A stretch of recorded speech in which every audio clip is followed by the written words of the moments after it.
Assalomu alaykum, aziz zamondosh. Bugun insonning qiyomatgacha yashaydigan uyi, qabrlar haqida suhbatlashamiz. Bu maskan har birimizning oxirgi manzilimizdir. Qabrlar hammasi bir xil. U inson tanlamaydi, shohu gado birdek birgina xonalik qabrga boradi. Bu dunyodagi martabalar u yerda hech qanday ahamiyatga ega emas. Faqat insonlar bu dunyoda qilgan ishiga yarasha jannat ifori kelib turgan yoki ilon-chayonlar kutib turgan joyga boradi. Qabrimizning holati faqat amallarimizga bog'liq. Tasavvur qiling, siz yorug' dunyoda yomon ko'rgan jirkanch hasharotlar, ilonlar tanangizda o'rmalab sizni kemirib boshlaydi. U yerda hech kim yordam bera olmaydi.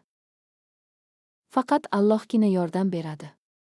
Agar farzlarni bajarib, iymonli yashagan bo'lsak, uning o'zi himoya qilib, qadrimizni jannatga aylantiradi. Allohning rahmati kengdir.